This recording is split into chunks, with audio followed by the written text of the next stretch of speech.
Just over in the glory land, I'll join the happy angel band. Just over in the glory land, just over in the glory land, there with the mighty host I'll stand. Just over in the glory land. I'd like to welcome our worldwide radio audience to the worship of the Main Street Church of Christ. We're an inner city congregation dedicated to preaching the gospel to the whole wide world and feeding the poor. And we're thankful to have this opportunity to come to you. We'd encourage you to go to our website at www.churchofchristpreaching.com. There's 1,000 sermons on there, all kinds of written lessons. We'd encourage you to go on there and pick any lesson that's got a library that you can study just about anything you want. We're in the 27th chapter of the book of Acts. We'll wrap up Acts next week. Then we'll have Easter following that. And so we'll begin with the 27th chapter of the book of Acts. This is a great chapter in this immortal work of the inspired Luke, worthy in every way of one of the great narratives of literature. It's the most detailed account of an ancient sea voyage that we have, and the principal source of knowledge of ancient navigation in the ancient world. It far surpasses Homer's Odyssey, in which Odysseus, or Ulysses, was the Roman name, puts the Cyclops' eye out, and Poseidon, the god of the sea, sends him on wanderings for 21 years. And so there's all kinds of descriptions of shipwrecks there, where Odysseus is shipwrecked into the coast of North Africa, and the locust eaters, he gets over there and smokes dope with all them wild girls and just gets lost for 7 or 8 years. But he doesn't have a narration of a great shipwreck and a great storm like is in this chapter here. I was using hyperbole there naturally. The occasion of the voyage is a transfer of the Apostle Paul to Rome because of his appeal to Caesar. Acts chapter 23, verse 11. And the night following, the Lord stood by him and said, "Be of good cheer, Paul, for as thou hast testified of me in Jerusalem, so must thou also bear witness also at Rome." So Paul has appealed to Caesar. Paul didn't come to Rome in any manner that he thought that he would, but multiple provinces working together brought Paul to Rome in fulfillment of this prophecy. The mantiations and games of the Jews, the harvest of Felix, the indecision of Festus, the prudence of Paul, the Roman statute allowing person to appeal to Caesar if they're a Roman citizen, all of these things strangely and very naturally combine to fulfill this promise of God that he would testify in Rome. Still other provinces are viewable throughout the voyage itself. The voyage is a fulfillment and the result of his trial before Festus, and so now he's appealed to the Supreme Court of the universe, and he's going to be able to go and preach before Nero Caesar himself, before the world's court. And so we started this study and called it World Conquest, and that's exactly what we're talking about, and that's exactly what this church does, is we attempt to conquer the whole wide world for Christ.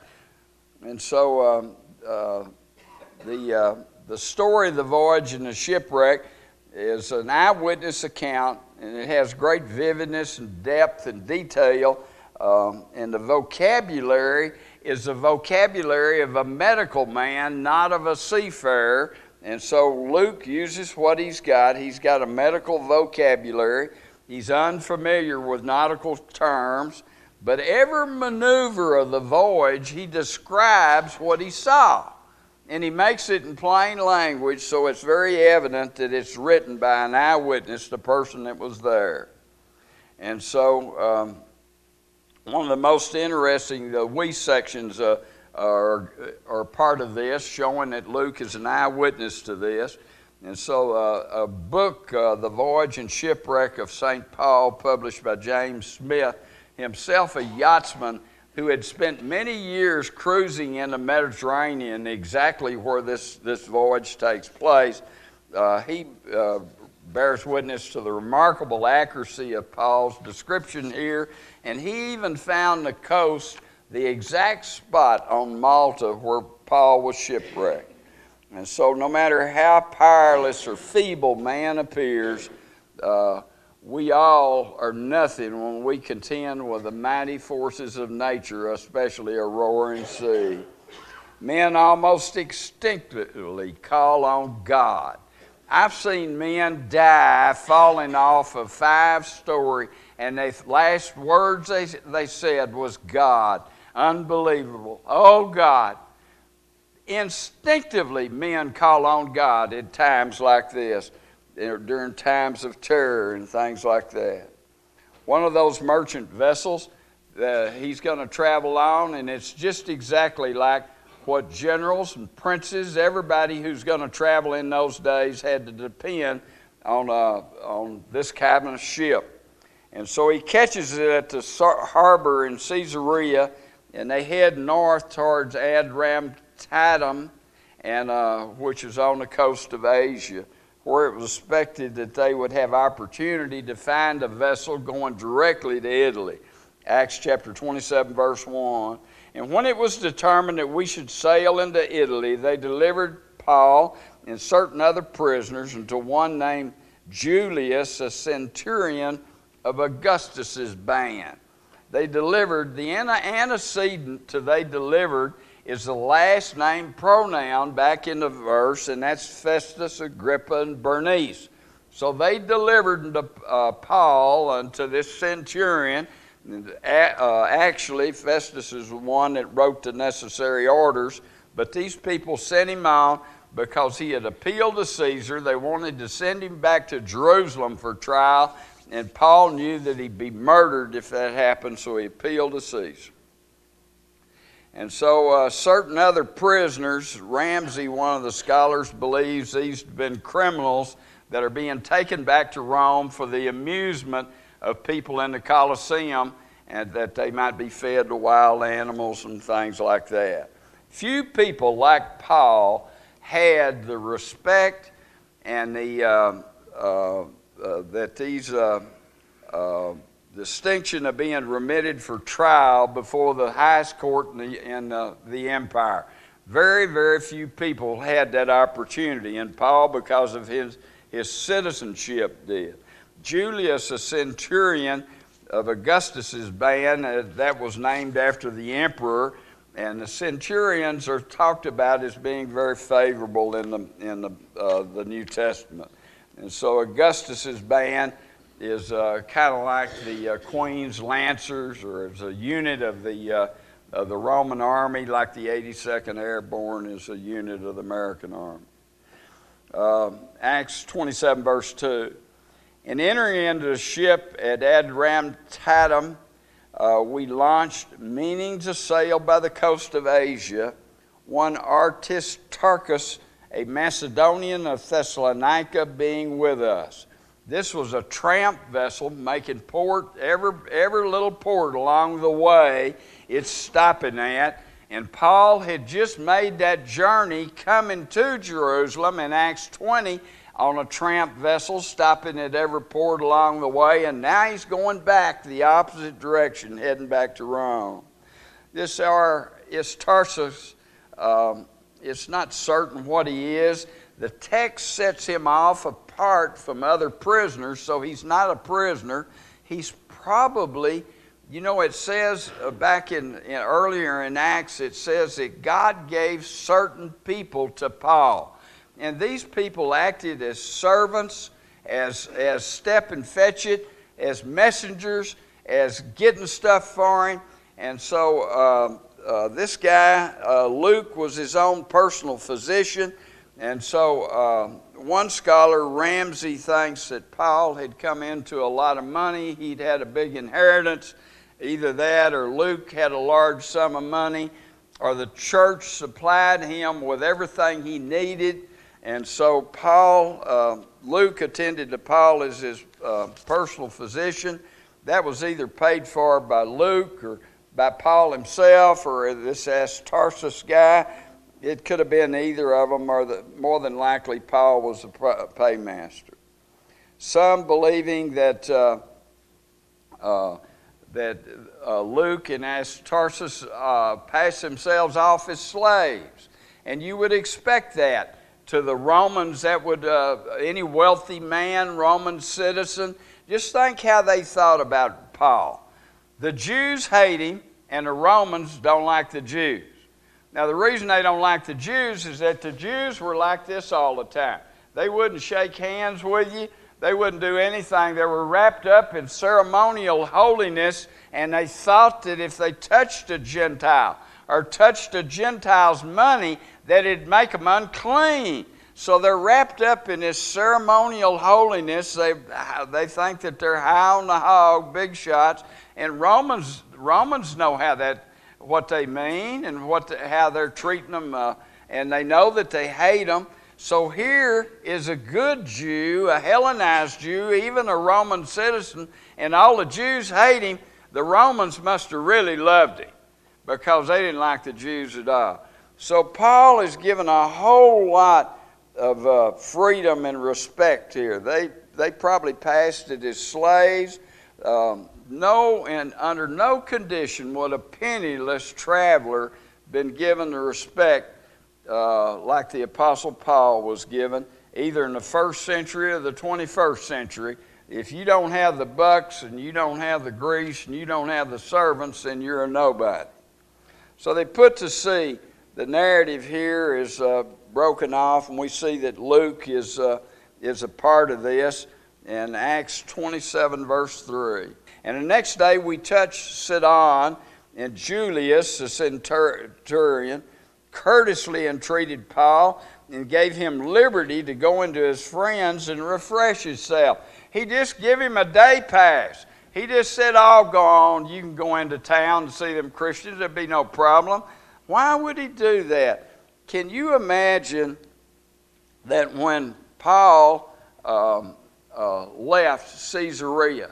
Now, Felix, at the beginning of the 2-year imprisonment of Paul, had ordered in Acts 25, verse 23, and he, Felix, commanded the centurion to keep Paul and to let him have liberty, and that he should forbid none of his acquaintances to minister or to come to him.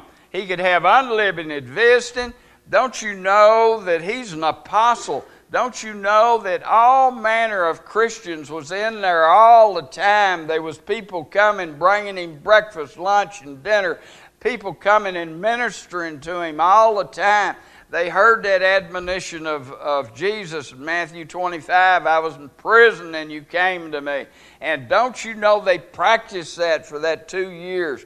And so all of this had to do in forming the opinion of these centurions about Paul. They said, "Hey, this guy is a wealthy man that has friends in high places. We're going to hold him in the greatest esteem." In reading this in my literal Greek word-for-word translation, that he Julius, kindly, instead of courteously, kindly treating him, allowed to the friends going attention to obtain, is the actual Greek there. And so we changed that around to make good sense in English in our sentence, and we've got a real good translation here. Many friends. Can you imagine when they put to sea how all the church at Philippi, Caesarea Philippi, came and sang to him. Philip and his 4 virgin daughters who were prophetesses, and all the church must have been on the pier wishing him good luck. And he'd had hundreds and indeed maybe even thousands of visitors as he set off on this missionary journey to Rome. verse 4 and 5. And when he had launched from thence, we sailed under Cyprus, because the winds were contrary.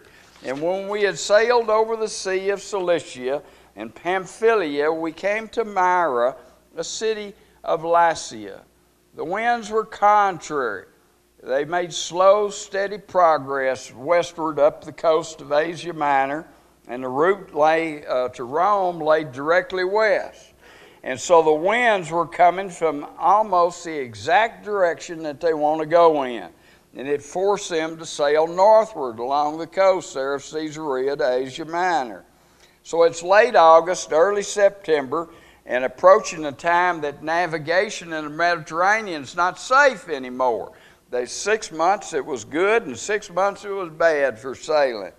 And so it was urgency for the consideration to get going that prompted Julius to take this ship that was only going one way, and he hopes to catch another ship at Myra going directly to Rome.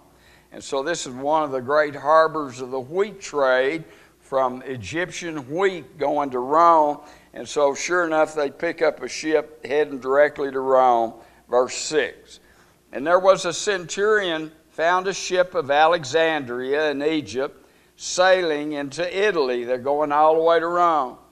And he put us therein. And when we had sailed slowly many days, and scarce were come over against Cnidus, the wind not suffering us, we sailed under Crete. They wanted to go around the north shore of Crete, but they couldn't do it. Had bad wind. They were forced to go under the south shore of Crete. Under Crete, and over against Salamon, and hardly passing it, we came to a place that's called Fair Havens. What ought that tell you? What ought that tell you, man?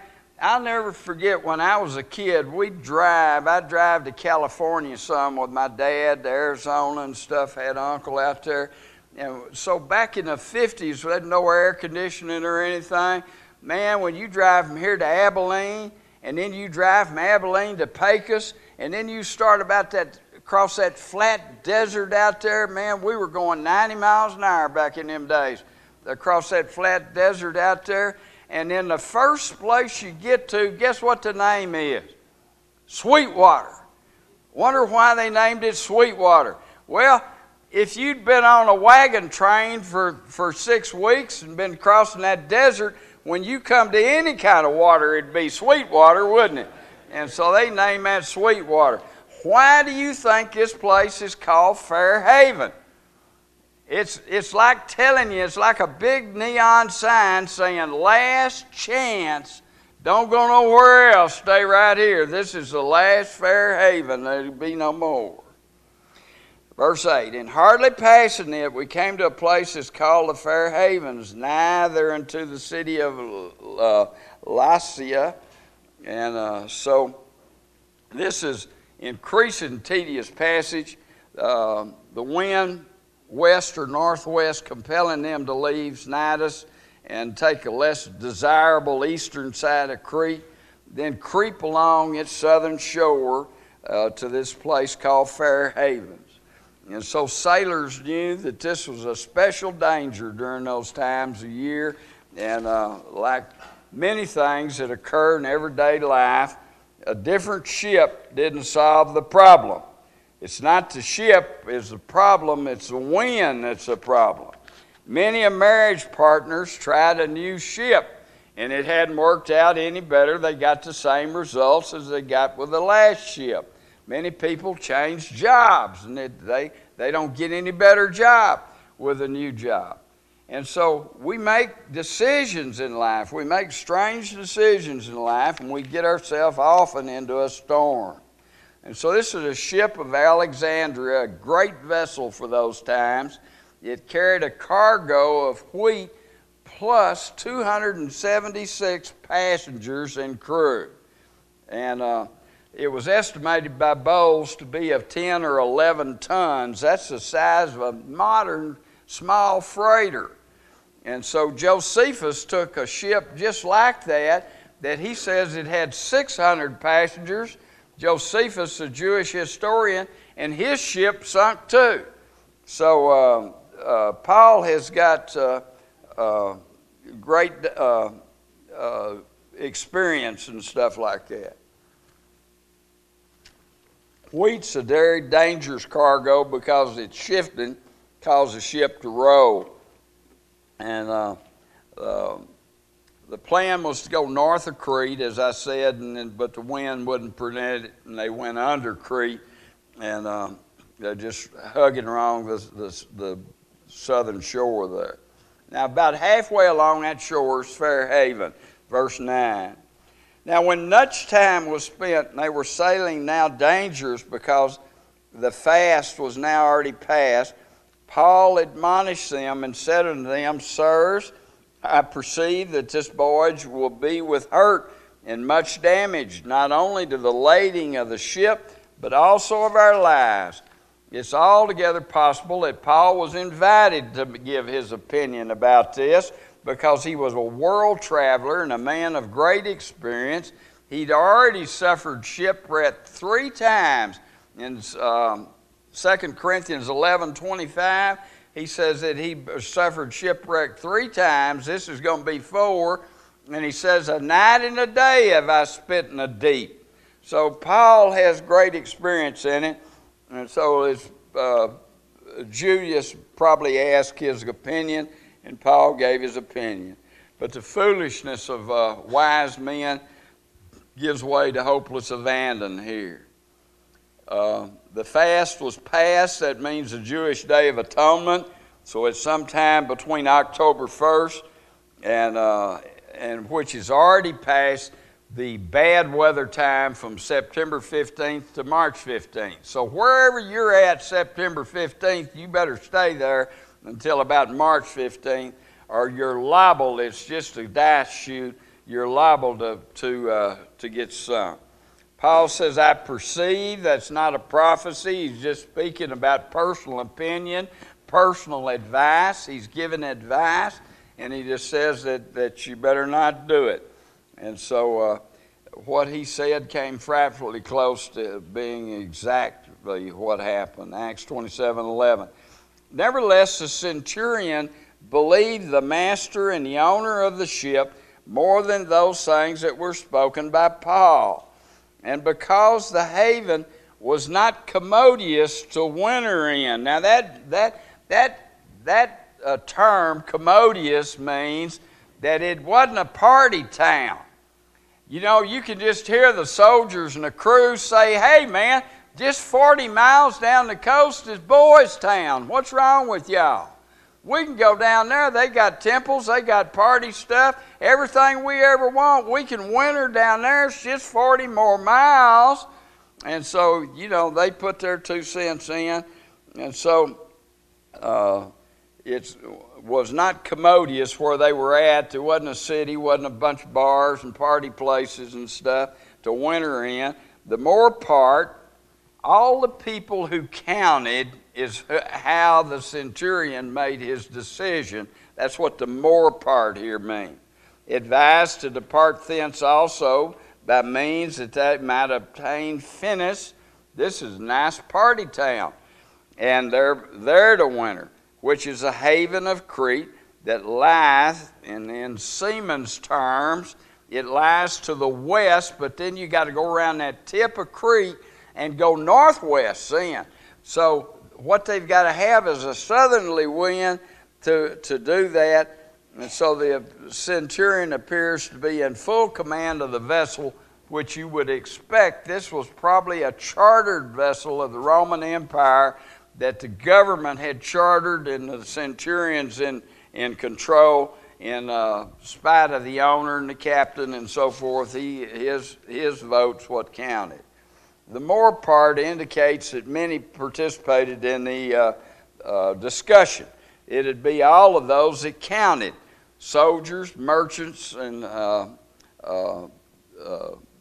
the top soldiers, and the merchants and the dignitaries and the owners of the ship and the captain of the ship, and Paul is who he listened to. He certainly didn't listen to the soldiers and the prisoners and the crew. They didn't have a vote. Everybody knew what they wanted to do. And so if they'd have stayed there, they would have had a chastised winter and been sober most of the time. So they headed on out, and we're going to see here in the next verse. So that with a good south wind, they could reach this town of Phoenix in less than a day. Verse 13. I'd like to encourage our radio audience to go to our website at www.churchofchristpreaching.com. 1,000 sermons on there, all kinds of written lessons, all kinds of links that you can go get a college education. Acts 27, verse 13. And when the south wind blew softly, and this was a lie, because there are two mountain ranges there, and this little breeze coming between them two mountain ranges, they thought, boy, we got a south wind going here. We can make it this 40 miles. But what it really is a storm, because after you put out and them mountains are not shielding that harbor shielding you anymore from that storm, it's a real cyclone going on. And when the south wind blew softly, supposing that they had obtained their purpose, they loosing thence from there, they sailed close by Crete. But not long after they arose against it a tremendous wind called a Euroclydon, like a hurricane. And Luke only reported what happened. And, you know, it's an allegory for many of our lives. We have things just like this happen to us. We're tempted, we make the wrong decision, and we end up devastated in a shipwreck. This south wind was like a boxer that fenced with his right and then gets you with that left hook, man. And it offered allurement of coming on here. It's going to be just 40 miles, just a gentle breeze right on down the coast. And so it was really a soft temptation that soon they were overwhelmed and then this Euroclydon. Close by Crete indicates that this south wind was too good, becoming a storm, and they had difficulty keeping themselves a distance off the shore and not crashing into the rocks. Verse 15, and when the ship was caught and could not bear up under the wind, we let her drive. In some situations, we have to solve the problem before they become a problem. And so that's what I was talking to you about this morning, how we try to solve problems around here before they become problems. And so we let her drive. The ship and all on board are at the mercy of the winds and the waves. Verse 16. And running under a certain island that is called Claudia, we had much work to come by the boat. Everybody, it's all hands on deck, man. Everybody had to work because they were so positive that they were on the way to Boys Town that they left the dinghy out behind the boat. They're bringing the dinghy, pulling the dinghy behind the boat. Now it's become waterlogged. They got to pull it up beside the boat. This dinghy probably weighs 2,000 pounds, made out of wood, and it's got all that water in it. So the crew can't get the dinghy on board. They got to have all of the passengers and everybody lend a hand. And so everybody has to lend a hand to, we had much work. Notice the we. Luke himself was involved in it. We had much work to come by the boat. And so the ship's sailors weren't able to do it. Verse 17. Which when they had taken up, they used helps undergirding the ship, fearing lest that they should fall into the quicksands. They strake sail and so were driven. They lowered the ship's rigging and the mainmast. Some sail was necessary, or they put out an anchor called a sea anchor, which is like a parachute dragging behind them that would keep their nose into the waves. And so the undergirding of the ship here, Luke gives away the fact that he's a doctor. He talks about the bandaging of the ship. And that's exactly what sailors did in old days, even up until modern times today. They would take a cable and run a cable from the back part of the ship. They run it across the ship, around a stop, up to the front, over the bow, drag it back down, and then run it around, and they just keep bandaging this ship, wrapping a cable around it, going a little further and a little further and a little further, just like a doctor would wrap a bandage around your arm. They bandaged that ship in order to hold it together so it couldn't break apart, and that was part of ancient seamanship that they did. And here Dr. Luke describes it. He doesn't know what to call it, but he describes it in his own vocabulary, medical terms. It's called fracking in today's ship. The quicksands of Cyprus were the great African quicksands off the coast of North Africa. And these sands ran out where a ship would run aground on the sand 100 miles from shore. So your only hope would be to jump in 3-foot water and take off walking 100 miles. Nobody ever made it. Nobody ever made it. So if you run into the quicksands, one place in middle North Africa, another over by Carthage, if you run into those places, you were a dead duck. You didn't have a chance because there's no other ship going to come in there and get you, and you can't walk 100 miles in water waist deep. You can't do it. You can't carry enough fresh water for you to get to shore. 100 miles, you work 20 miles a day, how you going to lay down? Take a nap, man. I mean, you know, you're dead if you did that. So they're real close to being dead. And so they straight sail. That means they lowered the gears. And most commentators here believe that they lowered the gears, but also sailing ships in those days, you could lower that main mast. You could lower, it was on a pivot, you could lower that main mast to keep it from being top heavy and turning over. So they probably had a sea anchor dragging along behind them, much like lodestones that the ark had, only this was a sea anchor to keep their nose into the waves. And so they straight sail here, verse 18. And we being exceedingly tossed with a tempest, the next day they lightened the ship, they threw part of the cargo overboard. And the third day we cast out with our own hands the tackling of the ship. Everything that wasn't necessary to save life or limb goes overboard. You'd be surprised what people will carry with them. At the eruption of Mount Vesuvius, people, they finally found the bodies. They were down by the pier, one place in the pier, when the pyroclastic flow cooked them, and they were all buried in ash. But all of them had their gold with them. And you can imagine, gold is heavy. If in the Old West, if you stole $50,000 worth of gold coins like Jesse James did, it weighed 156 pounds. Now, a man can't carry 156 pounds. But you'd be surprised what people will drag with them when they're drowning and when they're dying and trying to save their money. It's amazing. Greed shows itself then. But here these guys give up all hope. They start throwing everything overboard, everything that's not necessary.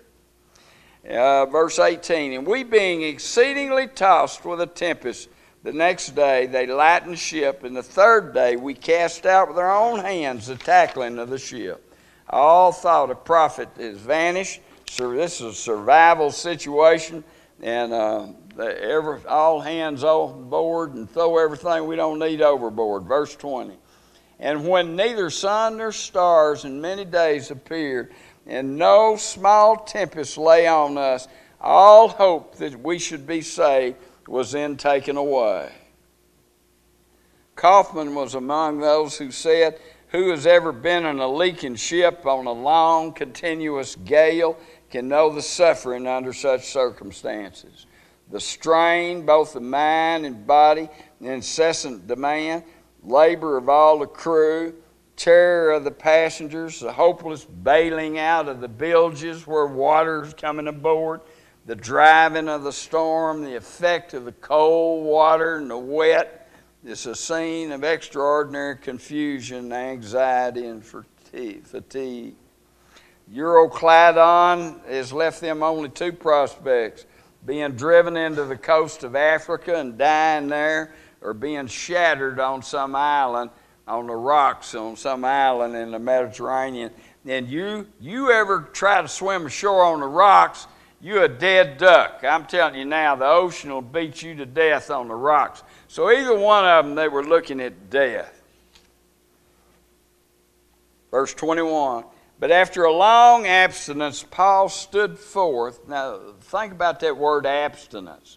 He's probably prayed, he's probably fasted, he's done all the things that Christians do in the time of peril when you're facing death. After a long abstinence, Paul stood forth in the midst of them and said, Sirs, ye should have hearkened unto me, and not loose from Crete, and to have gained this harm and loss. He reminds them of his warning so that they might pay attention to him this time. You know, often I've warned people and then they've done the same thing, and I warn them again. And tell them, remember, I've told you that before. Now, this is all Paul's trying to do, is get them to listen this time.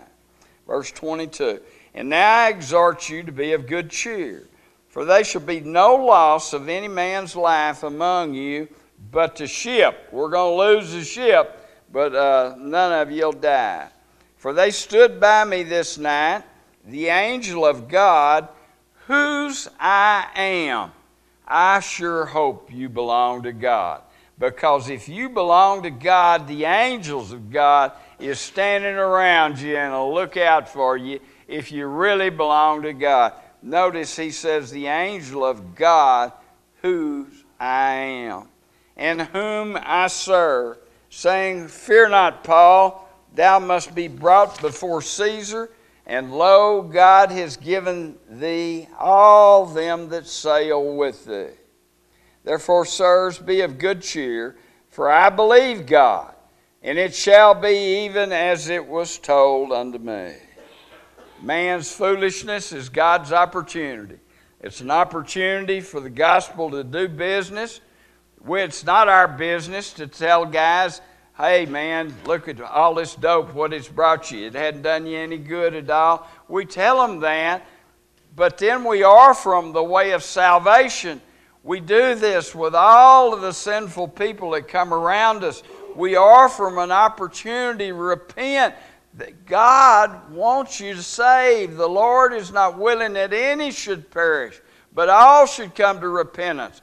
Every one of you, if he can save a dog like me, he can save you, I'm telling you. And so the angel of God, whose I am, Paul signified that he belonged to God, and he had great faith in it. Verse 26. Notice that God has given them, verse 25, all them that sail with thee. Reveals that, you know, God in granting prayer sometimes, it's good to be close to a righteous person. I'd want to be right up beside William if there was any kind of storm or tempest around here, because he hadn't been stained by the wickedness of sin that Carl and I have been stained by, and others have been stained by. I'd want to be by a really holy, righteous, and good person. I'd be right over there in the middle between William and Kraft and Jordan. I'd want to be among them good guys if there's a tornado come through here. Because I think that's the kind of people that'll get you spared even when you don't deserve it. And I want to be around them kind of people. Verse 26, howbeit we must be cast upon a certain island. So they're going to be shipwrecked and not stranded on the sands of North Africa. Verse 27. This is a marvelous fact. The sailors of this ship were very selfish. The soldiers were cruel. But all of those lives are going to be spared because of Paul. Verse 27. But when the 14th night was come, man, that's a long time, 2 weeks. Call a fortnight, the Jews, the English call that a fortnight. The 14th night was come. We were driven up and down in Adria, that means the Mediterranean Sea. That was the ancient word for the Mediterranean Sea. About midnight, the shipmen deemed that they drew near to some country. The 14th night, some sound of the approaching shore, like the rock, surf crashing on the rocks, alerted the practiced ear of the sailors, and they knew that they were close to shore. They were driven up and down. Anybody that's ever been in a hurricane knows the winds come from opposite directions, and the boat certainly goes up and down. Drew near to some country. They knew that they were close some distant shore, so they began to make soundings, verse 28. And sounded and found it 20 fathoms. They take a weight and a line, and they let the line down, and every 6 feet is a fathom. And so they marked those lines, and they counted out to 6 feet, and there's 20 fathoms, that's 120 feet. And so they went on a little further, and they sounded again, and they found it 15 fathoms, 90 feet. So they knew that they were approaching the land, and so the British Admiralty charts prove the accuracy of the soundings here, because this place in the Mediterranean, the water depth was exactly then as it is now, showing alive all this global warming stuff that they try to tell you about. The ocean's just as deep as it's always been, and it's just not much different. Sure, ice is melting, so what? You know, it's always, we've gone through cycles like this all throughout history. So don't panic, it's not the end of the world.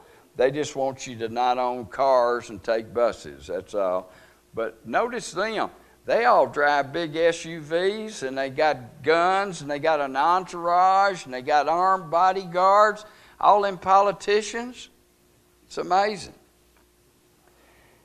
In Acts, you know why people try to find some mistake in the Bible? They try to find, like the depth of the water off of Malta. All kinds of books been written on it. People trying to find that it's some sort of mistake in the Bible. Then it'll give them hope that Acts 17:31 won't come to pass. Put that up, brother. Because he has appointed a day in which he will judge the world in righteousness by that man whom he has ordained, whereof he has given assurance to all men, in that he has raised him from the dead. They don't want that to take place, so they try to find some sort of little escape route that'll give them hope, like the difference in depth of the water. Well, the water's the same now as it's always been, stupid. Verse 29. Then fearing lest we should have fallen upon the rocks, they cast 4 anchors out of the stern and wished for the day. Boy, many times in life have I cast the anchor out and wished for the day, boy, and thought that I was at the end of my rope. And so if you've ever been in a life-changing situation, you know what I mean. And most people spend time like that in prayer, and that's even as Paul did. So the moment of truth is about to come upon them, verse 30. And as the shipmen were about to flee the ship, the dirty, rotten dogs. Do you know that some of the lifeboats on the Titanic didn't have nobody but crew on it? And some of them were such cowards, they lowered the boat without taking any passengers at all. And all they had was the rowers on it. They could have been a lot more people saved on that Titanic, except for the panic of the crew. And so then fearing that we have fallen on the rocks, they cast 4 anchors out of the stern. Now verse 30. And the shipmen were about to flee the ship, and they had let down the boat, little dinghy that they had brought back aboard, had so much trouble bringing aboard. They were going to flee and leave the passengers to the sea. They let down the boat into the sea under the color, acting like as though they would have cast anchors out of the foreship. So they're going to flee, they're going to run, They're going to, the impulse of self-preservation, you just don't know how strong it is. It often defeats one's own self. None of us know how we're going to act in an emergency. We only know how we acted last time in an emergency. We think we can get through it. We plan. We do our best. But people freeze. I'm telling you, I've seen it. People freeze. I'm liable to freeze. You just never know. You just don't know what surprise, terror, and all things like this do to people. Buck Jones was an entertainer, and he was playing at a nightclub in Carolina somewhere, I think it was, and there was a fire broke out. Well, the entertainer went out the back door. But everybody's trying to get out the door, and the door opened in instead of going out, and they found all their bodies piled up there, charred at the door, because nobody would step back where they could open the door. They were so panicked in getting out. And they passed the Buck Jones law, which means in every business the doors have to open out. That's called panic bars. Those bars that we have back there, that's called panic bars, and that's the reason for it. Under the color, they seemed to know that if it was discovered what they were going to do, that they wouldn't be allowed to do it. So they're pretending to put anchors out by the bow, but they're really trying to get in the boat and sneak away. Verse 31. And Paul said unto the centurion and to the soldiers, except these abide in the ship, you cannot be saved. And then the soldiers cut off the ropes of the boat and let her fall off.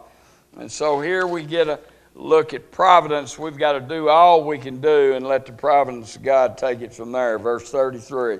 And while the day was coming on, Paul besought them all to take meat, saying, this day is the 14th day since you've tarried and continue fasting, having taken nothing.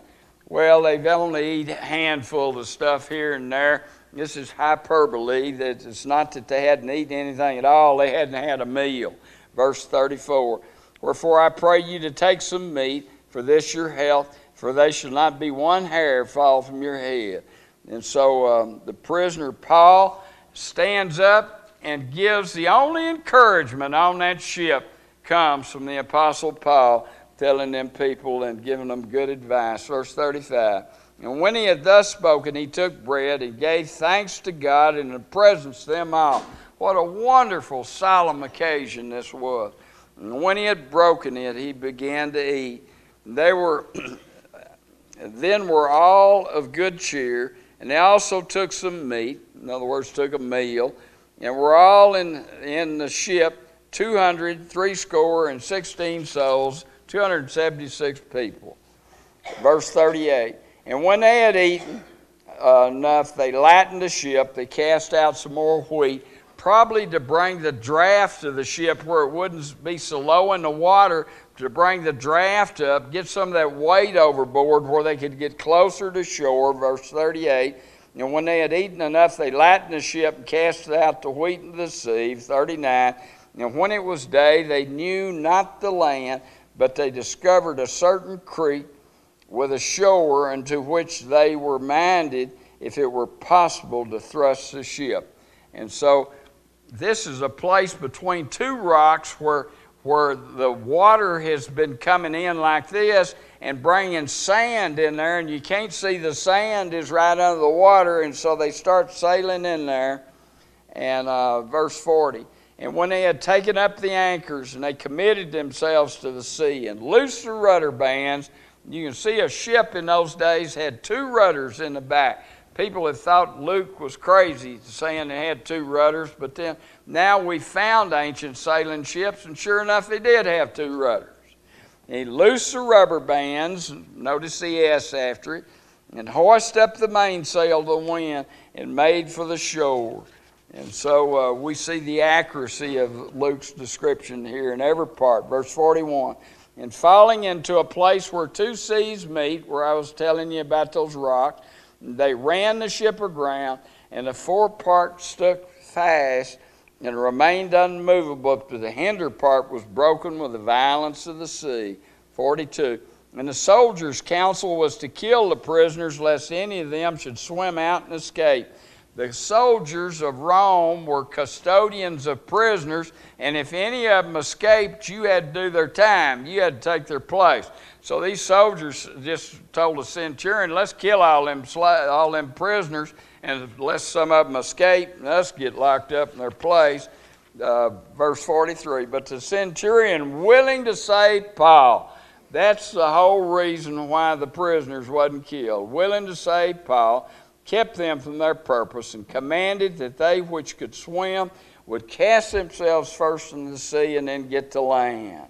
Verse 44, and the rest, some on boards and some on broken pieces of the ship, and so also it came to pass that they escaped all safe to land. Next week we're going to pick up where we left off, and we're going to follow Paul's journey all the way to Rome, where he dwells 2 whole years in his own hired house, preaching the gospel to everybody, nobody hindering him. The gospel is the death, the burial, and the resurrection of Jesus Christ. If you believe that gospel, there's no reason for you to be lost.